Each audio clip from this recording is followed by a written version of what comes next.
کہا مجاہد ترکی نے مجھ سے بعد نماز، طویل سجدہ ہے کیوں اس قدر تمہارے امام؟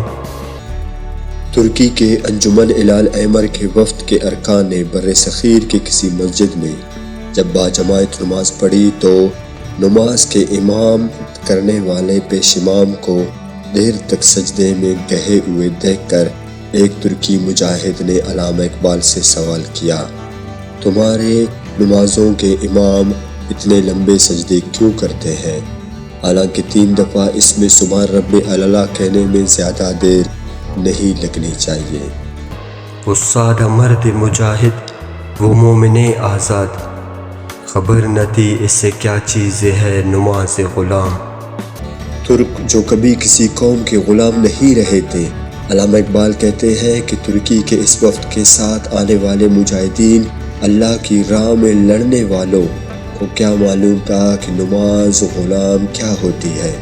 اگر خبر ہوتی تو وہ مرد مجاہد شاہد یہ سوال نہ کرتا۔ یاد رہے کہ اس وقت بر صغیر انگریزوں کا غلام تھا۔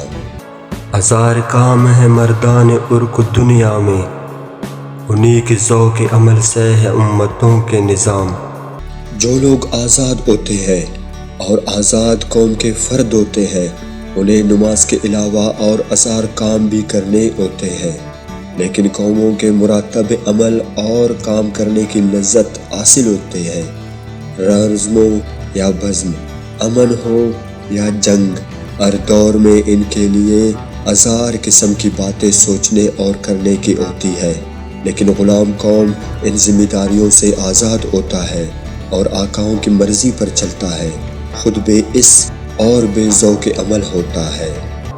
بدن غلام کا سوز عمل سے ہے محروم، کہ اے مرور غلاموں کے روز و شب پہ آرام۔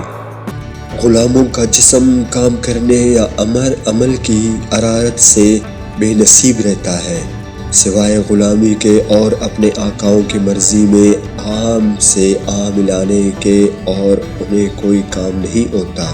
ان کی زندگیوں کے دن رات اس طرح نہیں گزرتے جس طرح آزاد لوگوں کے گزرتے ہیں، بلکہ ان کے دن رات کا گزرنا ایسا ہی ہے جیسے کسی آرام چیز کا کھا لینا، یعنی ان کے دن رات بیکار گزرتے ہیں۔ طویل سجدہ اگر ہے تو کیا تحجب ہے، ورائے سجدہ غریبوں کو اور کیا ہے کام۔ اگر بر صغیر کے غلام مسلمانوں کے امام نماز میں لمبے لمبے سجدے کرتے ہیں تو آزاد قوموں کے ترک مجاہدوں کو حیران نہیں ہونا چاہیے، کیونکہ آزاد قوم کے لوگوں کے لیے تو ہزاروں سینکڑوں کام کرنے کو ہوتے ہیں۔ ان بیچارے غلاموں کے اماموں کو سوائے نماز پڑھنے اور ان میں لمبے سجدے کر کے وقت گزارنے کے اور کیا کام کرنا ہے؟ خدا نصیب کرے ہند کے اماموں کو وہ سجدہ جس میں ہے ملت کے زندگی کا پیام۔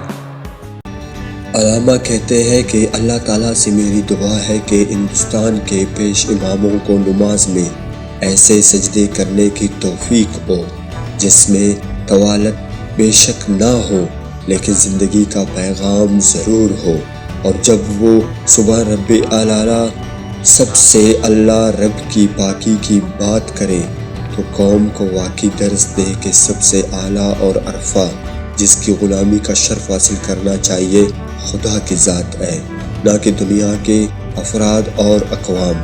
اس لیے انہیں انگریزوں کے غلامی سے نجات حاصل کرنی چاہیے۔